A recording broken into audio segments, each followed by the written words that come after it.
Hey friends, welcome back to my channel. My name is Chris and I help you discover your next great read. Now listen. Before you comment, your favorite book might end up on the bottom of this list. I've read 40 books this year so far, and we're going to be ranking every single one of them. So go ahead and grab a drink, grab a snack, kick your feet up because we're probably going to be here a while. I read a range of books. I read thrillers, literary fiction, romance, urban fiction. I read all types of books. So you will be getting a wide range of books to maybe add to your TBR list. There definitely was some unexpected 5 stars. There were some disappointing hype books and some books that I honestly just cannot stop thinking about. Like literally at this moment, I'm still thinking about those books. So let's just see where everything landed at. I did check my Goodreads profile and I ended up exporting my library of read books, and I was looking on this list and I kept getting 39 books. But Goodreads said you've read 40 books. Then why is the export saying 39 books? So I went back to my Goodreads and I looked at my reading challenge, and there are 40 books up there, but there is one book that is blanked and it says not in the Kindle library, but the book is unknown. And I have wrecked my brain trying to figure out what this book could have been. Was it an ARC?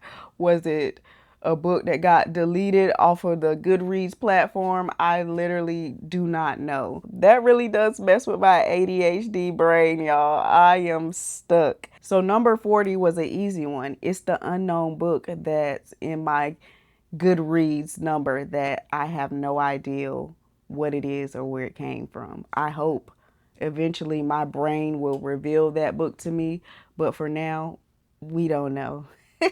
Let's get into the real list. I have everything categorized by rating. Where does it fall in my ranking system? I normally don't share my rating system outside of Goodreads because reading is so subjective and I feel like people put so much weight on these numbers. I'm going to tell you guys how I rate books. So let me pull up my rating system. 1 star review is not for me. Pretty much, I did not like that book. I may have DNF that book. I didn't feel like that book was written for me, but it may be written for someone else, but it just was not for me. 2 star, the book was okay. It didn't wow me. It wasn't very rememberable, but it was just okay. My 3 star ranking is a book that I enjoyed. I enjoyed the story throughout. There may have been a few things that made me not really want to push it to a book that I loved. It had a few mishaps here and there, but overall, I really enjoyed the story. 4 star, I loved the book. I loved it. I probably would recommend it to people. I probably will talk about the book a lot. It most likely will end up on one of my videos on my page. I loved it and I want to talk about it. If I want to talk about your book, you're either going to land in a 4 or 5 star range.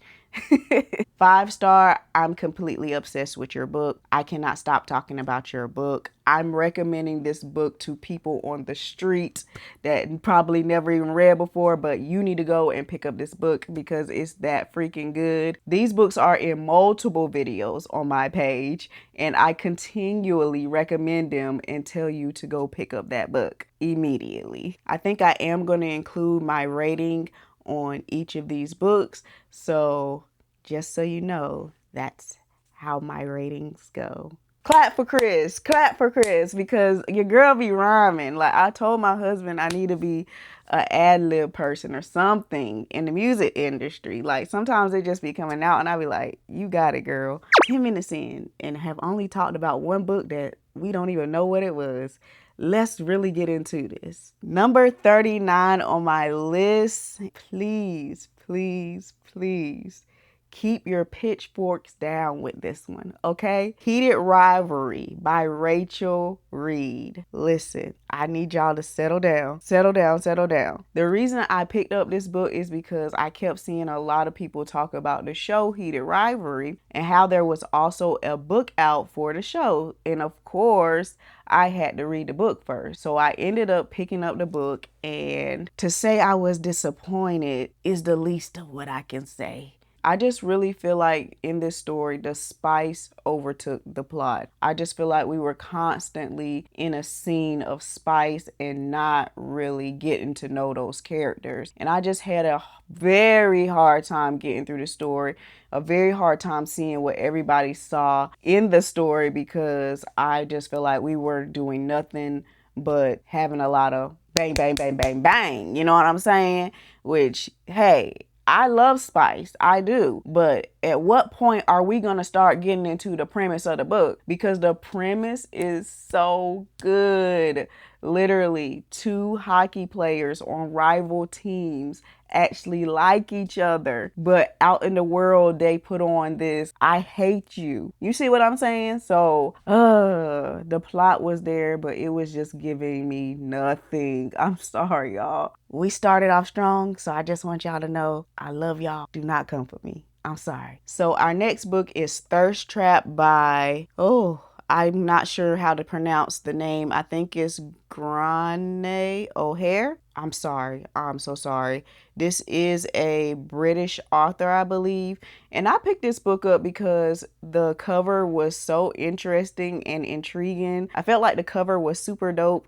And I was like, let me just give this book a try, because I love to add a lit fit book in between like romance books. Like I like to like add those books in between. I just love it so much. But I fear I did not love this one so much. So we're following a group of friends that are pretty much misfits, and one of the friends basically passes away, and we're working through different emotions with each of the characters. And I just feel like these 30 plus women, some of the actions that they were doing, which I understand, like I'm not saying I got life all together at 30 something years old, but I just feel like it was a little juvenile, just a little juvenile based on what age group that we were reading about. So I did struggle quite a bit. I don't know. I just feel like we were really going down a pointless thing. You're telling me after all of these things transpired, you're still a crappy person. Okay, I get it. I do get it. I get it. I get it. I get it. I get it. Y'all know that I recently was diagnosed with ADHD, so I've been diving into the ADHD research and just trying to learn more about my diagnosis. So I did pick up a few books, but unfortunately this book fell very low on my list because I went into it expecting one thing and came out with nothing. Okay.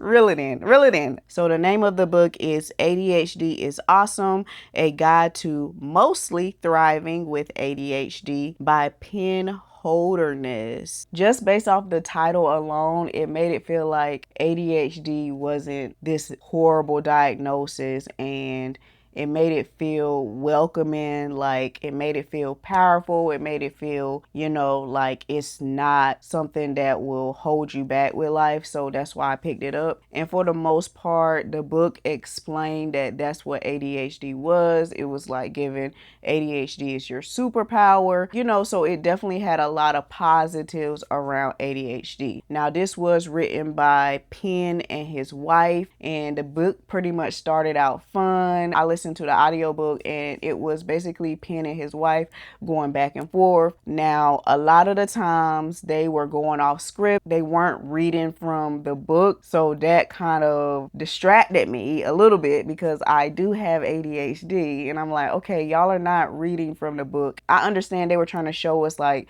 this is part of ADHD. We get distracted very easily, but I do feel like maybe not have so many parts in the book where they're like literally going off of the script and not talking about the book or reading from the book. It felt more like a podcast than a self-help book, and it was also giving more memoir. We learned a lot about Penn and how he deals with ADHD. I feel like we were given more of his anecdotal experience than the scientific fact behind why ADHD is the way it is and the steps that you can take to relieve some of the symptoms or basically maneuver through life with ADHD. I didn't get much with the self-help part. I went into it thinking we were going to get tips in regards to how to function with ADHD, but we just kind of got his life story. And if it was marketed that way, I probably would have put it higher on the list, but I probably also wouldn't have picked it up because I'm looking for ways to pinpoint why I do the things I do and what can I do to function better as a human being. Next, number 36, we have Famous by Blake Crouch. First of all, I love Blake Crouch. When I read Dark Matter, that was one of my favorite science fiction reads of, I think I read it in like 2023, 2024. I can't remember the exact year. So I love that book. So I randomly went into Barnes & Noble one day and I picked up this book called Famous. I was like, oh, I never heard of this book written by Blake Crouch, but I know it's good because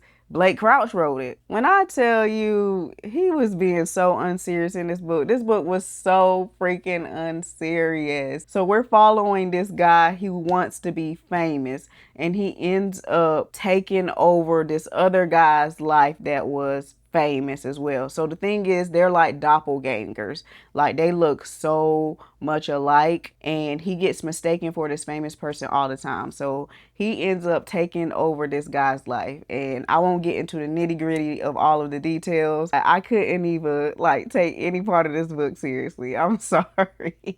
I feel like it was just something he wrote for fun. All in all, I guess it was okay. It was kind of fun for me. Number 35 is the First Collins, the Drew Collins series by Granger. And the reason this book fell so low on my totem pole because the first two books I really did enjoy the book, but I started getting, I don't know, kind of an icky feeling because I just feel like there's instances where we're not getting consent. Is this book number 2? I think I read 3 books. Okay, so number 2 fell very low on the list. There's this moment in the story where I just feel like consent was not there, and it's multiple things that happen throughout the series where I feel like there is a lot of grape, and I don't feel like we always have to include those aspects of the story to push a story along. And although I love it, I think this is one of the most unique plots. It's very fun. I like the university aspect. I just don't like that particular thing where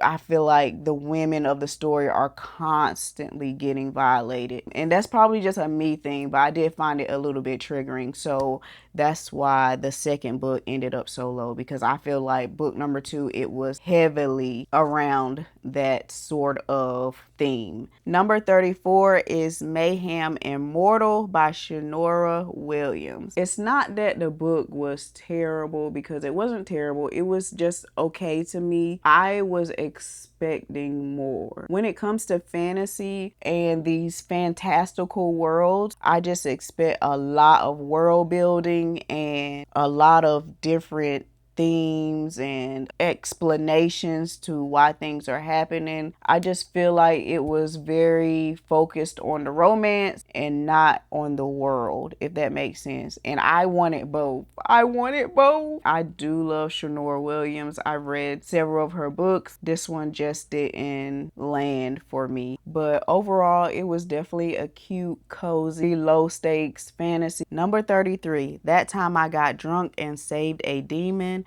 by Kimberly Lemming. Overall, this book was very entertaining. I was giggling and kicking my feet pretty much the entire time, but it was just another one of those books that are just these silly little low-stake fantasy books that, you know, it's just a light, easy, fun read. I thought it was fun. It didn't really give much of a plot. It was heavily focused on the romance as well, but It was cute. It was cute. And I will read more in this series. These books are great palate cleansers, so I just feel like if you need something real quick or a break from the craziness you were been reading before, then you should pick these type of books up. But it was fun, just cute and silly. All right, number 33 is A Short Stay in Hell by Stephen L. Peck. This book had so much potential for me. Just the plot alone, like hell is not even what we even think it is. It's entirely different, and everybody can pretty much end up in this type of hell because it's this crazy religion that nobody even knows hardly, like 1% of the world knows. But I just cannot get past some of the decisions that the author chose. One of the glaring observations is that he decided that there were no colored people in this world. It was only middle-aged white women and white men, which he mentioned a few times throughout the book. And a lot of things in the book kind of went without having an explanation, which I'm pretty much used to this with literary fiction books. A lot of things are left up to your interpretation, but I don't know. I just didn't feel good about it. I don't understand why there were no black and colored people in the story. I'm sorry, I don't. There's a lot of things that just kind of fell flat for me throughout the book, but as far as having a very intriguing, interesting premise, this book had it. It has so much potential to be a 4 or 5-star read for me, but I really couldn't get past some of the decisions that were made throughout the plot. So, okay, so number 31, we have Finna. This is the Lit in Verse series by Nino Capri. Sorry. I don't have much to say about this book. I did enjoy it.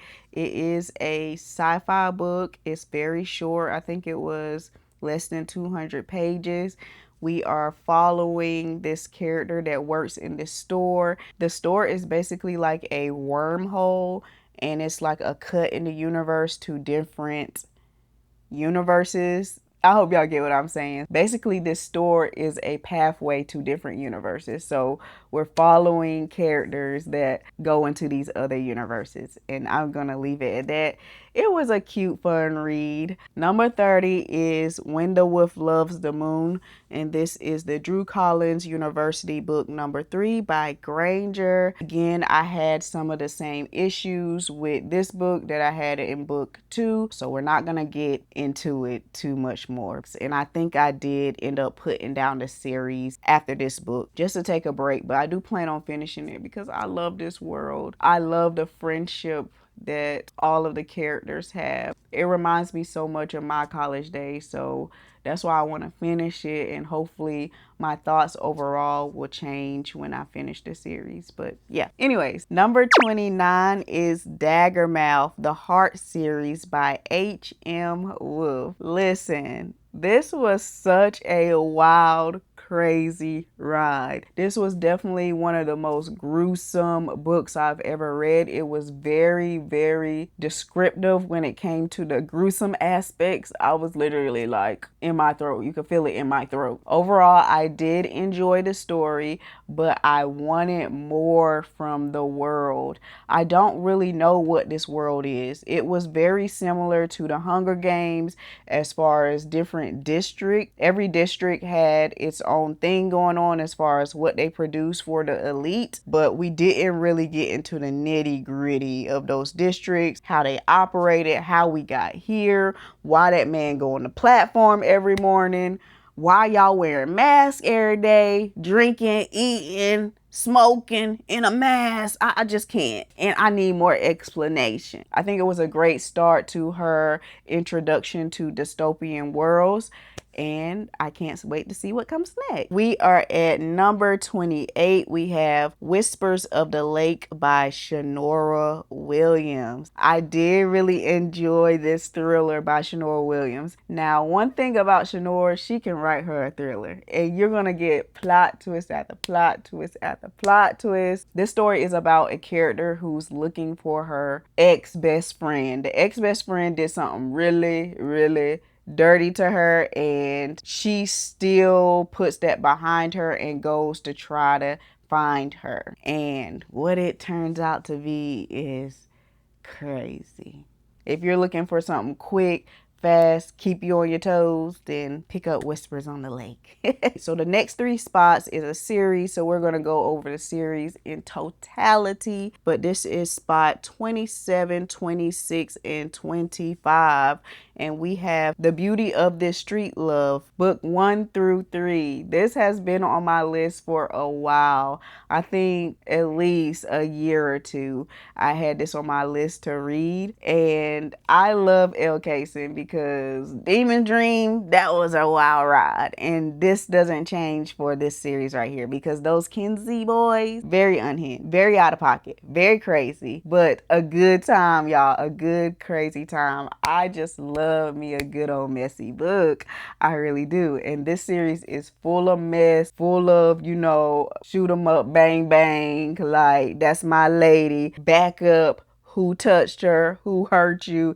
Like, it's giving all of the tea. You hear me? This story isn't ranked as high because I really wanted more to the drama of the story. Like, I feel like the ending of it was kind of rushed. We didn't really get to see the Prince piece of it. Like, why is Prince doing this? And how do we get to the point of him just being gone? Like, it kind of was anticlimactic. That's the word. It was a little anticlimactic at the end, but it still doesn't change the fact that I had a good old time. Number 24, we have The Nickel Boys by Colson Whitehead. I thought this was gonna be a 5-star read for me. I really did, y'all. We are dropped into the world of the reformatory with how they were doing those boys back in the day at this reformatory school. We're following our main character. He's very smart. He just ended up in the wrong place at the wrong time, so he ended up going to the reformatory. I guess, but overall, I want to say that I really did enjoy this book. It was very enjoyable.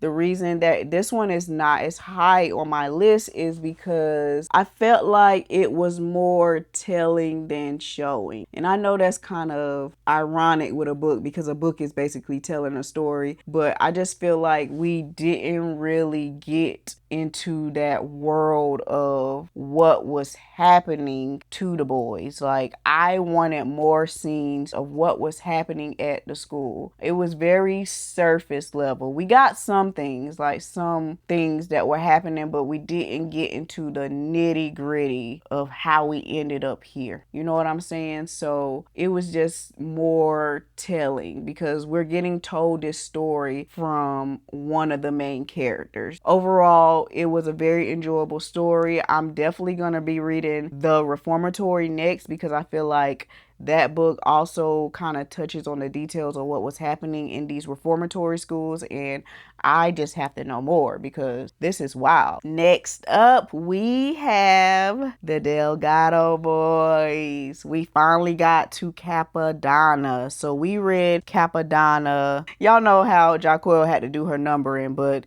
it was 5 books, so they take up spots 23, 22, 21, 20, and 19. I was ready to see how Capadonna, crazy but, was going to act when he got out of prison.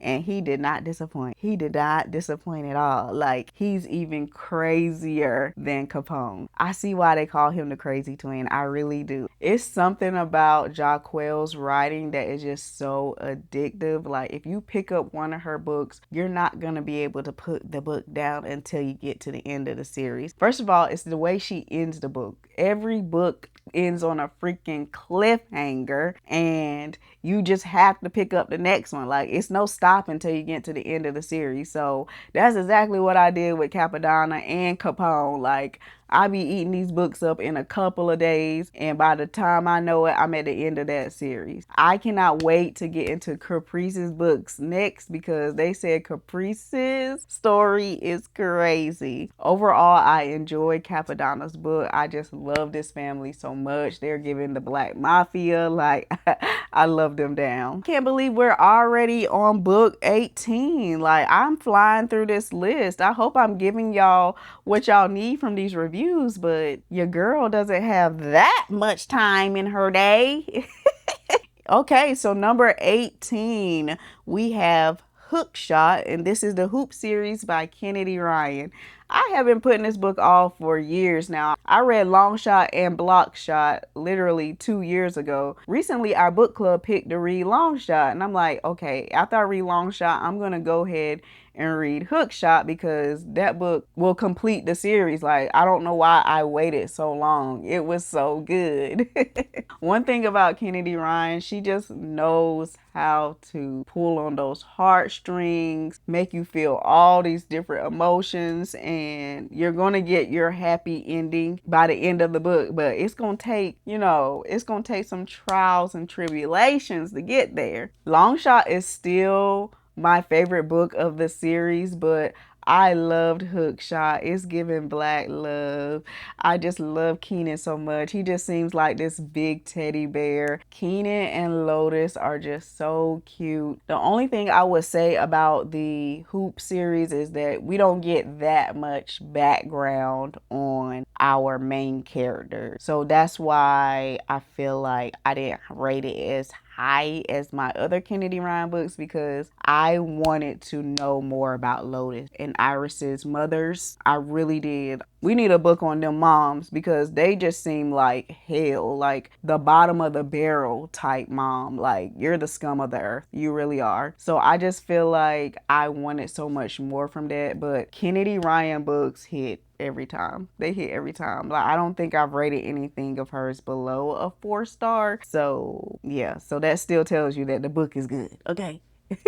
Let's get into our next series. I'm surprised I read so many series this year. Like, your girl was on a roll. The next series is the Wayward Pine series, and we have book 1, 2, and 3. And this is by my boy Blake Crouch. You see what I'm saying? Like, he knows how to write good books, especially when it comes to sci-fi. So, like I said, he was just writing famous for a hee ha ha. That's why he wrote that book. His publishers made him write that book. I'm convinced.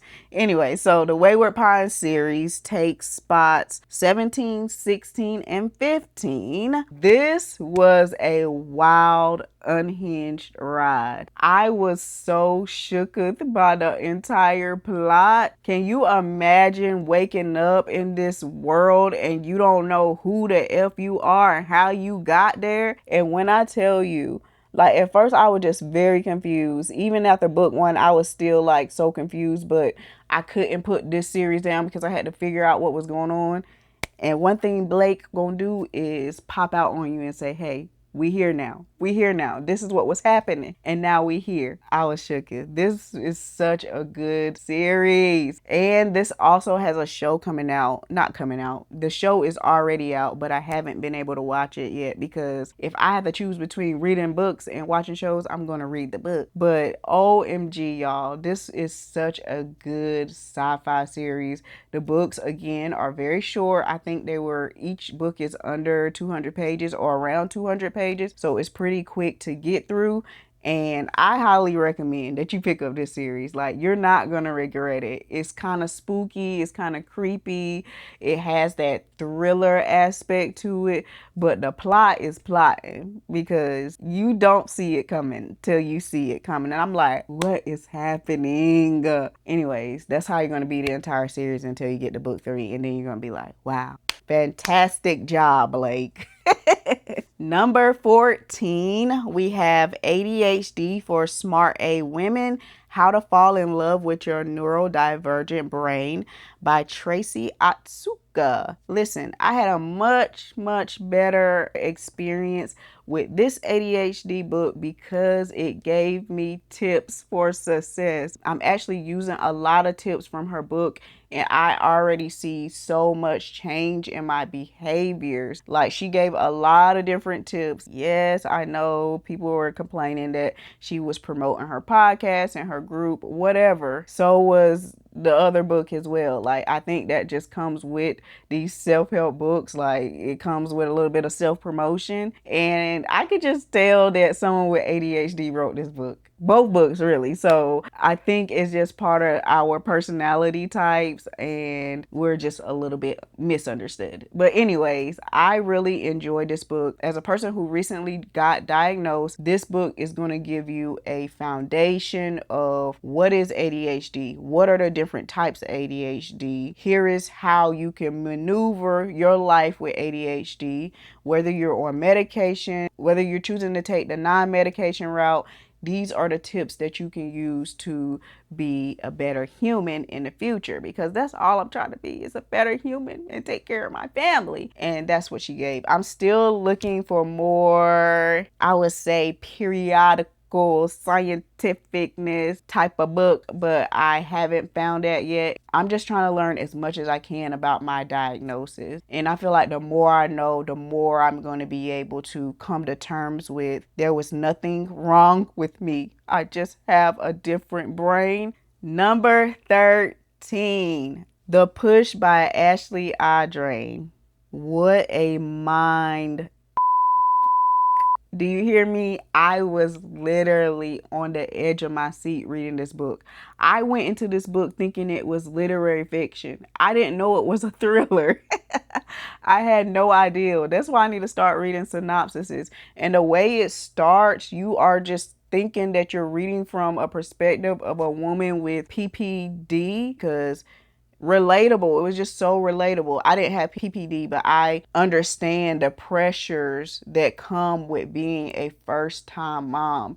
And I feel like a lot of those symptoms get ignored, and they kind of just push the moms out the door. And it's like, you figure it out on your own, and you try to work through your things, the things that are going on in your brain, the hormonal disbalance. So I'm thinking that's what we're about to get into. So I'm intrigued in the beginning. Like, people say like they can never do this, this, and this until you go through it. You know what I'm saying? So I felt like the book was relatable but unhinged at the same time, because once you hit that plot twist, you're going to be shooketh. All I can say, you're going to be shooketh. That's all I can really say on this book. Just prepare to be flabbergasted, jaw on the floor. Okay? This is what I'm saying, because this series literally had the potential to be in my top 10 of this year so far.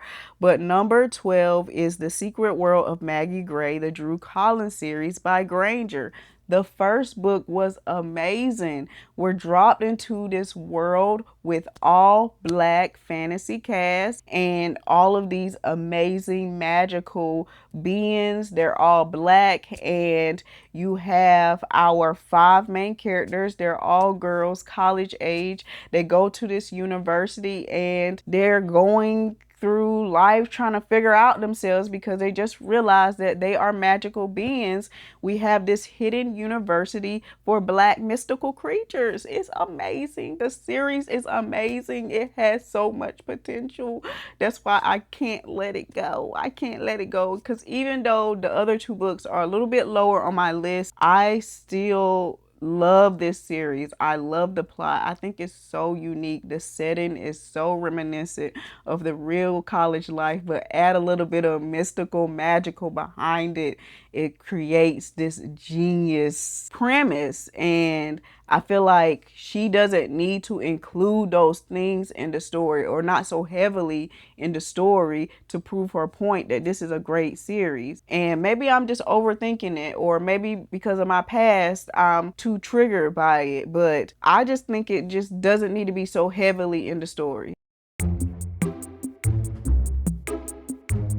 We are back. I had to get a little sip of water, take a little breather, and let's finish it up. We are on our top 11 book of the year so far. I'm so excited. Let's get right into it. Number 11 is Cleaner, a novel by Jess Shannon. This is definitely an unexpected book for me to be in my top, like my top 15, because I don't know, I just didn't expect it to be that good. I love a good nonsensical, like we're just following a mundane character who's trying to discover themselves and understand life, which leads them to making these crazy, chaotic decisions. They get so obsessive with this one thing. You know what? They might got ADHD. Anyways, they get so obsessive with this one thing. So in this book, our character gets obsessed with cleaning, and this leads her to meeting these characters in her life, and she ends up meeting this character who takes her on this wild ride of a journey, and she also ends up attaching herself to this character in an unhealthy way.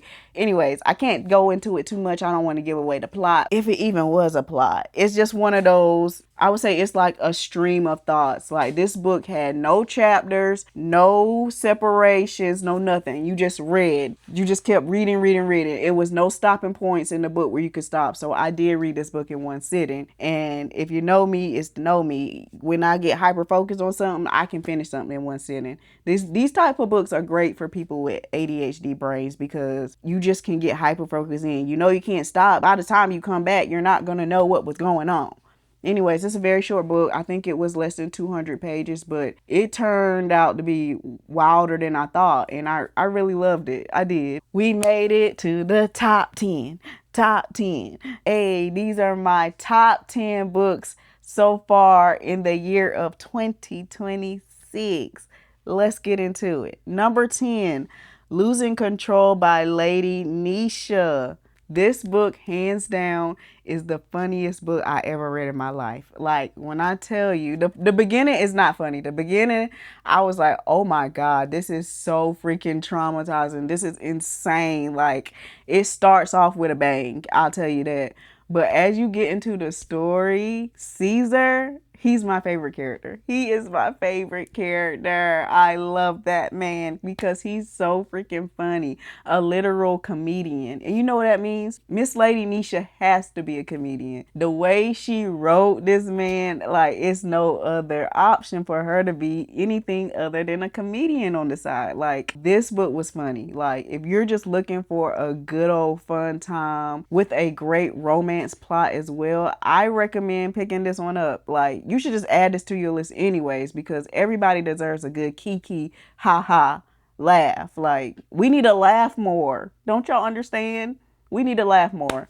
Pick it up. Number 9 is These Heathens by Mia McKenzie. Listen, I picked this book up because the cover was so pretty and I was just looking for another lit fit that I can pick up in between a romance. I like to do that. I like to go romance, lit fit, thriller. I have a little theme with me, I'm noticing. So I picked up These Heathens. I didn't know what to expect from it, but I literally stayed for the plot because that book was so good. We are following a 16-year-old girl, and it's during the 1960s, I believe. So this 16-year-old girl is trying to get a... Now, you know, during that time, women were literally fighting tooth and nail for their rights. So just to find someone to do the procedure, you have to go through all of these odds and ends just to get a procedure done. If you don't want to have a baby, like you didn't have a choice back then. I love how the story told the history behind the women's right, the movement that was going on back then. So we got a lot of pickaboo characters. We got Martin Luther King. There were so many different characters that came into play. First of all, I don't even know why I said Martin Luther King because the way his character pickabooed in the book was crazy. But y'all have to get into this book because it's happening at the same time of the civil rights movement. So I love how they incorporated the movement and how that impacted our female main character. 10 out of 10. Highly recommend, and I'm gonna need y'all to pick that book up. Pretty much any book in this top 10, I'm telling you to pick it up. Number 8 on our list is The Personal Librarian by Marie Benedict and Victoria Christopher Murray. This was also one of our book club picks. A lot of my book club picks are in my top 10, so I'll just mark them. The Personal Librarian. Who would have ever known that J.P. Morgan had a white passing personal librarian, and her name was Belle de Costa Green, and we're following her story and how she was able to navigate this world where everyone thought she was white. So she got into so many different rooms, and she was helping JP Morgan basically build his collection of books of these rare manuscripts. And she was also well respected in the industry. Like, my girl was making moves. You hear me? Like, her story was so inspirational. And what I hate with the capital H is that we don't have a lot of her story. And that's why a lot of her history is written in historical fiction format, because a lot of things have been left up to us, the readers and the authors, for interpretation, because she had to move very skillfully during this time. So she destroyed her communication. So we never really know exactly her full story. And the only way we know these small pieces is because of her freaking lover. He decided to not destroy all of his communications. But anyways, I digress. This was such a good story, and I just felt like I needed more by the end of it. Our number 7 is King of Ashes by S.A. Cosby. You should already know my boy was coming up in the top for him, because every book he writes is a banger. I don't care. I don't care. I don't care. He is one of the legends in the thriller category. He knows how to write a thriller, and everything he writes is action-packed, like suspenseful. Everything he writes deserves to be in a movie. I said it. And I know he has a couple of movies coming up, so I cannot wait to see them. Like, get him on the screen immediately. Like, he should have been on the screen. I'm telling y'all, like, his books are so good. Like, he has the action thriller category down packed. So, King of Ashes. Why I really love this is because our main character is a finance guy. I love reading about characters that have similar jobs as I do, and how they how they make the job seem cooler than what it really is, because we can really get into some things if we really get into the nitty-gritty of finance and the things we can do when it comes to money. But hey. Anyway, so our main character, Rome, has to go back home, and he finds out that his little brother has gotten into some trouble, of course, with a local gang. So he has to use his financial brain to get him up out of this mess.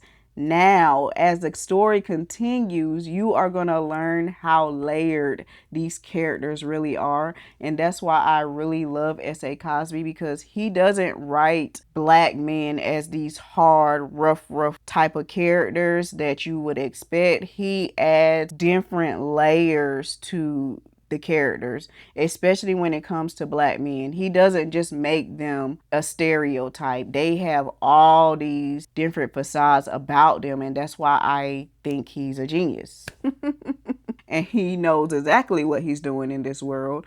And he's a black man, and I love how he explains that we don't normally get to see these different types of the black men because of the expectations that we put on them. So I love that he explores that, and he actually writes about that, because each of these characters, they up front, they may look a certain way, but you find out later on that they have all these different layers. So I just really appreciate Mr. Cosby for writing a multi-layered, fully flushed out black character. Overall, this book has been one of my favorite reads of this year, simply because you're going to be questioning everything with this book. You're going to be questioning What's right? What's wrong? Did he take it too far? The lines get blurred, and at the end of it, you're gonna be like, what the heck just happened? Now, this was a reread for me, but it still landed in my top 10, and that is Long Shot by no other than Miss Kennedy Ryan. Now, I do have a detailed review on my page. I will link it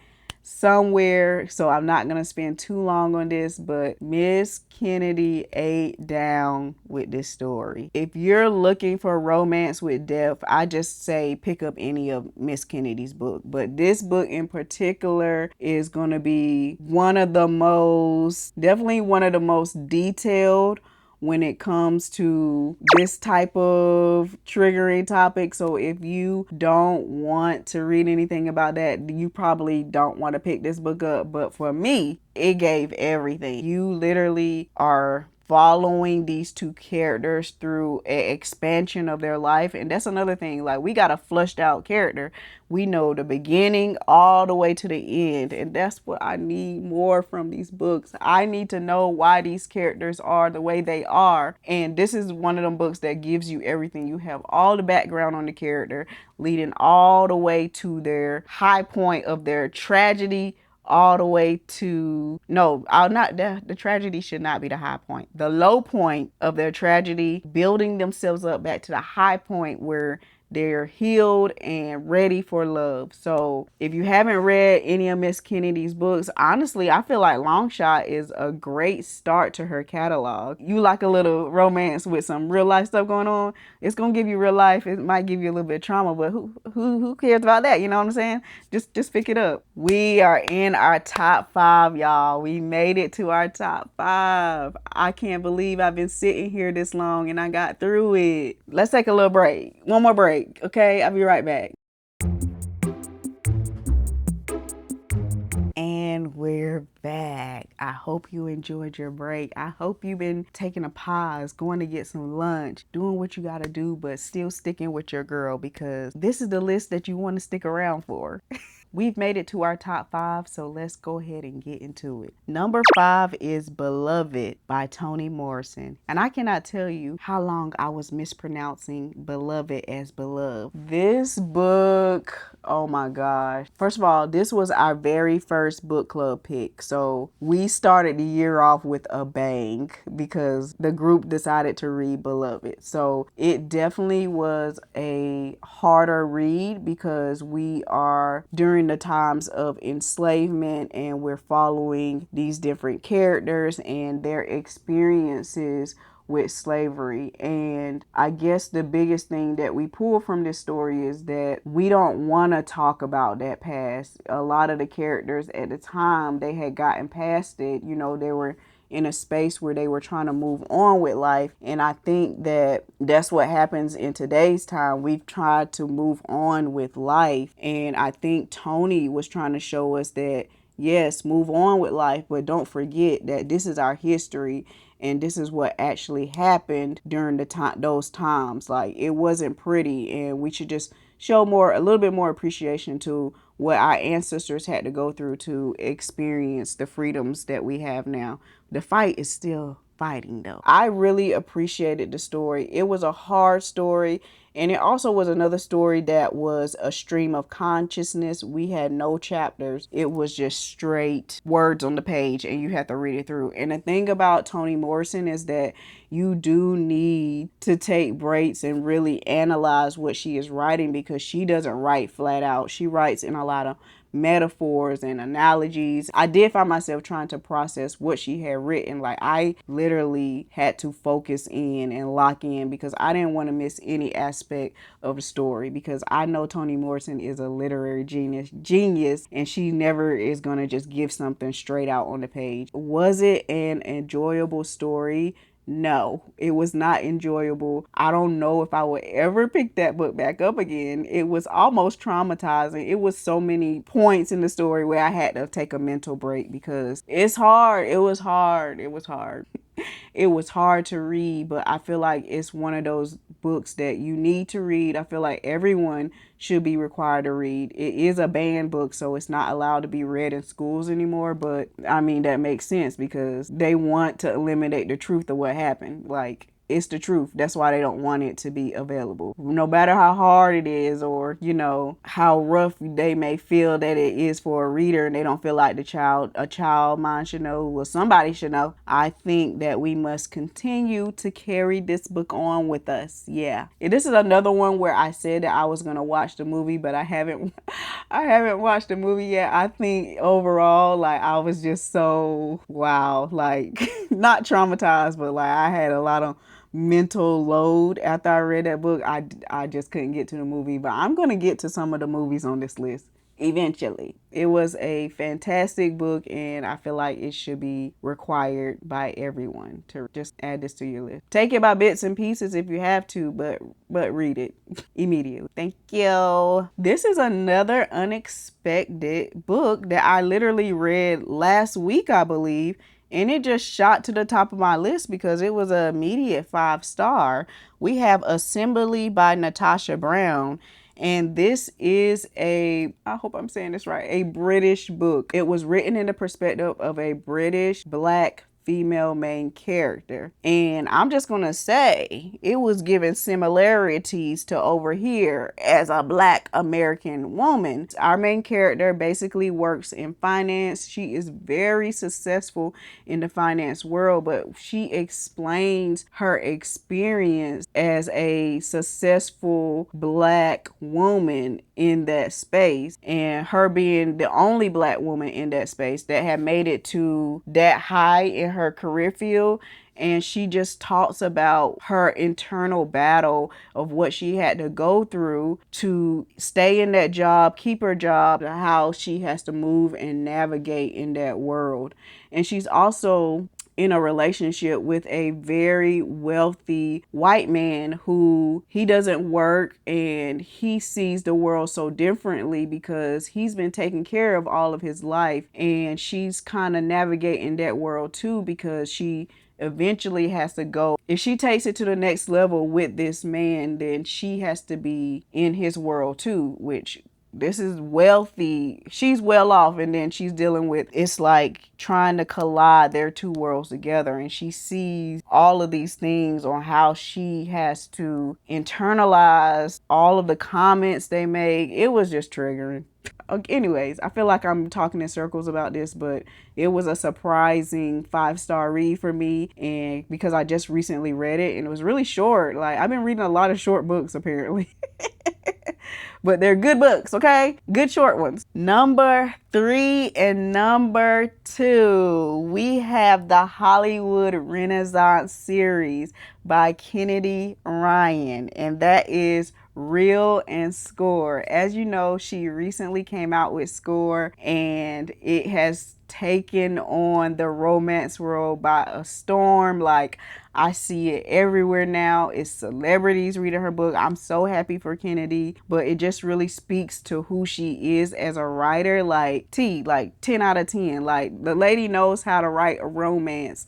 And I just love that she doesn't give us just romance. She gives us layers to romance. Like, we are reading about real life people, and it may not be your story, but it's somebody's story. So that's why I just enjoy her story so much. We don't just get these fluffy, tropey type romances. Like, nah, I got some stuff going on with me and I got to figure it out. And you're going to see, like, who are the people around you that's going to help you during those times. And those are the people that they fall in love with. So sweet.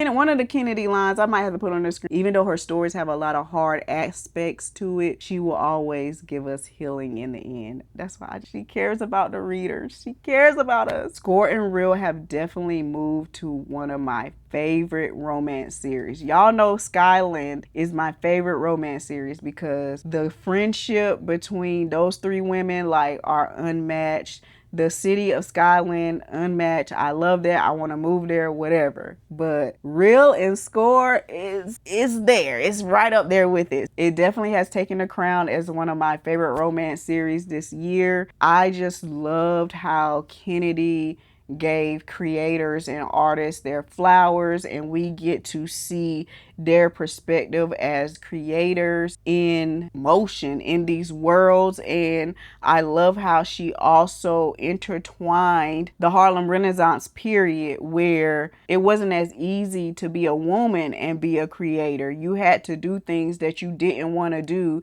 to make it in the world of Hollywood, even to the extent where Desi had to move across seas just to be a successful artist. Like, so we get to explore the world of the artist, and I really, really, really, really enjoyed that.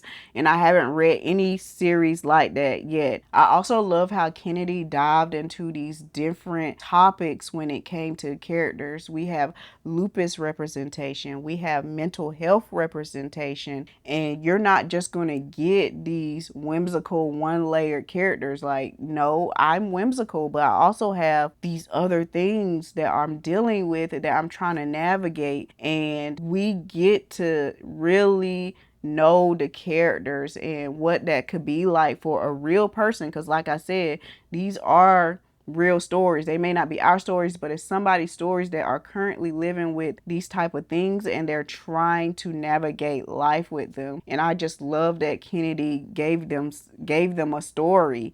Like, you get to read about yourself in the story, and that's why her stories are just so freaking good, because she just knows how to incorporate those type of things. So I just feel like this was a fantastic series. It's definitely gonna be on my shelf soon, like on display, because that's how much I loved it. I am obsessed with these characters. I want to know more. I cannot wait for the next book. She did say we were getting a third book. So I cannot wait. I cannot wait. I cannot wait, because I'm literally invested in all of their lives now. So I have to know, like, are they doing okay?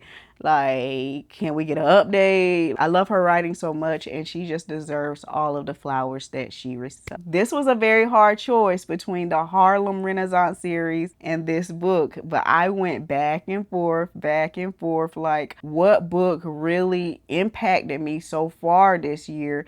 And I kept landing back on this book, and it's An American Marriage by Tahiri Jones. That book was good. If you're looking for something with a poetic, like flowery writing, but we're diving into some very deep topics and layered characters, then Tahiri Jones is where it's at. Like, this is my first book from her, and it won't be my last, because I love her writing. I love how she told this story, and I cannot wait to get more. So An American Marriage is about a couple that goes through this critical point in their marriage where the husband goes to jail for a crime that he did not commit. So they are still trying to navigate their marriage while he is sent away to prison. And let me tell you, it ain't all peaches and cream, baby. And I love this story because it really gives, it's kind of on the far end when it comes to marriage, but who can say that it won't happen to you? It can happen to you, it can happen to anybody, but at the end of the day, you married this person, now you have to navigate life with this person. How are you going to navigate life with this person when something critical happens in the marriage? Like, what are you going to do when these things come in the marriage? That's what happens. Like, things are going to fly at you guys left and right. And at the end of the day, are you still going to choose the person that you chose in the beginning? And you also have to understand the person you chose in the beginning, they're going to change throughout the years. It's not going to be that same person. Life and experiences happen to the person, and it changes you. I don't know a person that stayed the same. I mean, if you staying the same throughout life, then I think we got an issue. I felt deeply connected to this story, even though I didn't have anything traumatic like that happen in my marriage, but I just saw what could happen in a marriage. And I also know that marriage isn't easy, and you have to continually make the decision to choose your person at the end of the day. And I think that this book is a good lesson to marriage. I do. I highly recommend it to everybody. And I did recommend it to my friend. She read it. She loved it. We went back and forth about it. So I literally want all of my friends to read this book. Let's get into it. Let's get into some things. I guess that is my top book of the year so far. We will see if it stays at the top of my list. Right now, it has been the most impactful to me because it felt very close to home. I felt very connected with it. I feel like it was so many truths in the story about it. And it wasn't just about the premise of the book of the husband getting put away for a crime. That's pieces of it. There's pieces of it during a time period where that was happening continually. Because again, this is written during a time period where, you know, we won't at the top of nobody's list or whatever. But if you're going to read any book off of my list, I recommend you read that book. That is the top of my list. And I hope you guys enjoyed this series where I just chatted away about my top reads. Well, it wasn't just my top reads. It was the best and the worst reads. If you guys enjoy these type of videos, please let me know and I will record more. I personally don't do a lot of talking about every single book that I read because I feel like it's not necessary. I just want to get books out to you guys that I truly enjoy and like, and I do more recommending rather than talking about books that didn't keep my interest long enough or I had like a lot of issues with the book. So I feel like I can do that over here on YouTube if you guys are interested in seeing more. I haven't done anything like this where I've been talking for 2 hours straight. So yeah, if you enjoyed this, please let me know. Please, please, please, if you like the video, give me a like. It's just right there, I think, somewhere. Just click it, y'all. Just click it. And if you want to see more content from me, subscribe. Just click it. Click it, click it, click it. And if you want other people to know about me, just share it. Just click the share button. That's it. I don't ask for much. Anyways, guys, I enjoyed chatting with you guys today, and I guess I will see you in the next one. Bye-bye.